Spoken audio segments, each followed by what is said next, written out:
Today's video is the newly released Qui-Gon Jinn by Hot Toys. Let's open them up.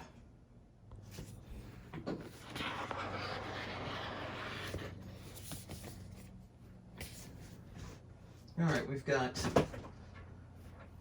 nice art piece there featuring the figure and Darth Maul.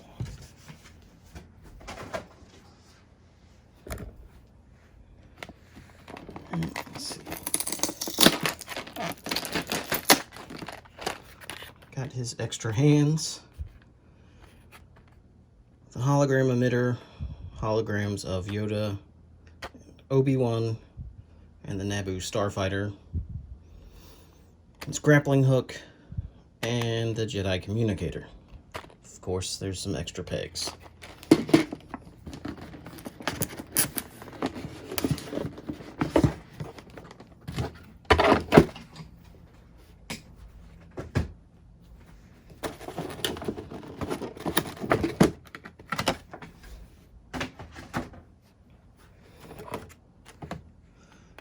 Got your lightsaber and the in-motion blade and the light-up arm, which, interestingly, this one has the sleeve attached with some Velcro there to access the switch and the battery compartment.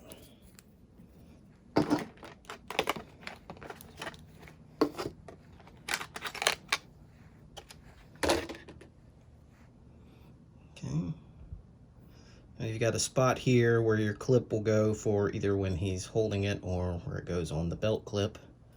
And you have the removable blade. Here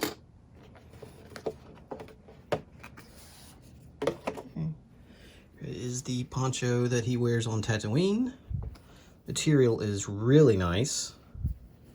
It's very different than I expected. And the faded look on it is excellent. There is a wire in it as well.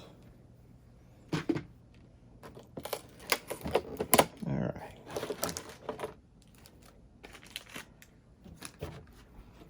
And there we have it.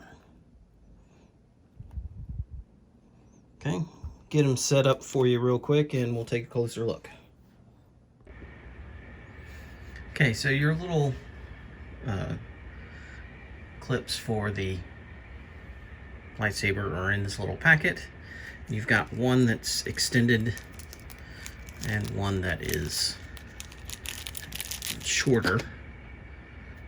And by extended, I don't know if you can see that, but the distance between the two pieces here is longer, and then this one is much shorter, which is hard to focus on that.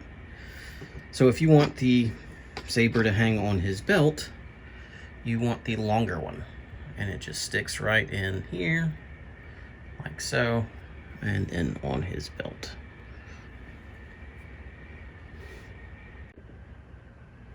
Okay, now the light up saber, you have the little Velcro piece here that exposes the switch to turn it on, which again is a pretty bright LED. And then you have your choice of blade to put in. The normal and the action in motion swinging saber. Now, as I mentioned earlier, the arm itself has a wrap on it. Instead of pushing up the sleeve and to switch out the arm, it has its own separate wrap. Well, turns out that that's how the figure is. Unlike the Obi-Wan and Anakin, the inside sleeves only go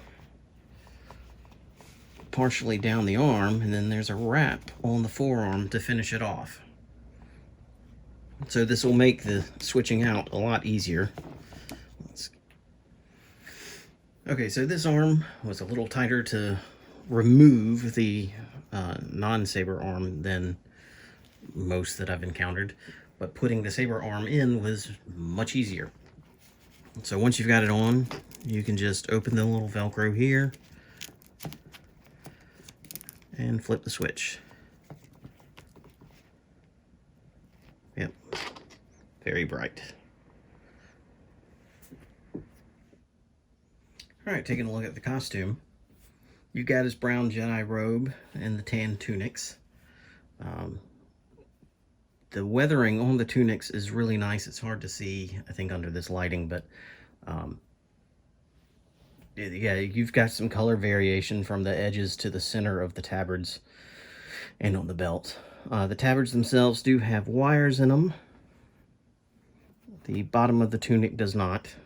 There are no wires in the sleeves, but that's okay. The weight of the material drapes pretty nice, so you can get some good poses with it.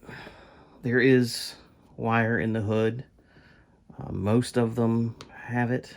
The only one I can think of that didn't was Obi-Wan from Revenge of the Sith, and I'm not sure why they omitted it on that one, but that's the only one I can think of.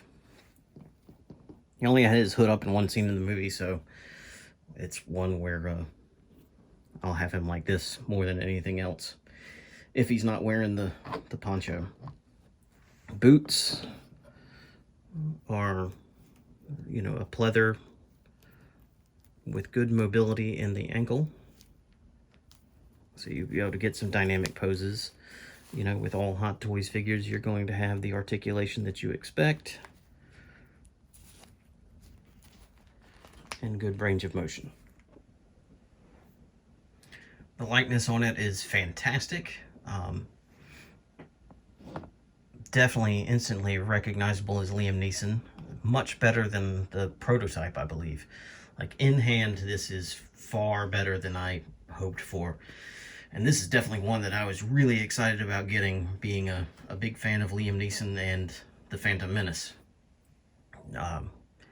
This and Maul from Solo were my two most anticipated figures for the year, and this did not disappoint. The likeness is great. Paint is fantastic. There is a little bit of movement issues with the head because of the hair. It is a rubber, multi-layered rubber at that. So it does have a little bit of issues, but not a whole lot. The neck is separate from the head, and it has the sculpted chest as some of the other Hot Toys. Again, multi-layered hair in the back, which does limit some of the movement, but not too terrible. Okay, with the belt, you gotta, again, like the boots, a pleather-like material. The food capsules are separate, and interestingly enough, they're all the same color. I seem to remember there being like some copper and brass colored ones in addition to the silver. He's got the larger buckle that Qui-Gon had, and the cover tech clip, which was used for the lightsaber. All the appropriate pouches are on there as well, and they are non-functioning. Okay, here we've got the poncho that he wears on Tatooine, and to put this on, you do need to move his arms all the way up and remove the head. The arms will go through. There's a little bit of stitching right here on each to keep it around his torso, and then the head pops on and off really easy, so it's not going to be an issue. The fabric, as I mentioned earlier, is really nice, different than a lot of fabrics I've seen Hot Toys use. The texture, I mean, it's got kind of a rough look to it, like his film costume did. But it doesn't feel like it's going to fray or anything. Again, there is also the wire in it, so you can adjust as you need to get it to sit the way you want. Okay, taking a look at the display base and accessories.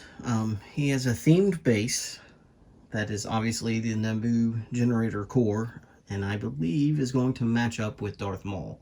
It's metallic looking, just like Maul's, and has the curved section. Hands, you've got a pointing You got your Force gesture, you know, Republic credits will do fine. And this one, which I'm maybe Force push, I'm not quite sure. But interestingly, there is no left relaxed hand. You do have it for the right, but not for the left. Got another Force gesture hand here, and one for holding like the communicator, which, you know, was a Gillette razor for those that are curious about that sort of thing. The piece here does not come out. You know, Hasbro actually made one that did. It was gigantic, but it did come out. Here you've got your hologram emitter, and that's actually probably what this hand is for, now that I think about it, and it is.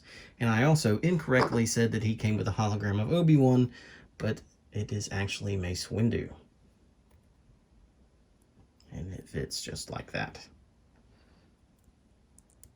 And you have Yoda.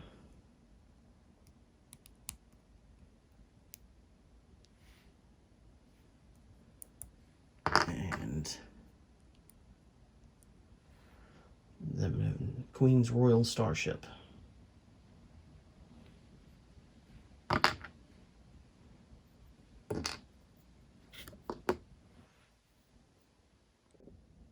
Alright, so there we have it. Hot Toys Qui-Gon Jinn 6-scale figure. I am not disappointed in the slightest with this release. I've been anticipating it forever. With the whole COVID thing, you know, this was supposed to come out much earlier in the year, but it finally came out, and I got it the day before my birthday, so I'm pretty thrilled with that. Love this figure. Not sure when he'll be shipping from Sideshow, but he has been released. He is out. He is on his way. Great figure. He's going to look fantastic with Darth Maul, and hopefully we won't have to wait forever to get a Phantom Menace Obi-Wan to go with him. Thanks for watching. Subscribe if you liked the video. And thank you.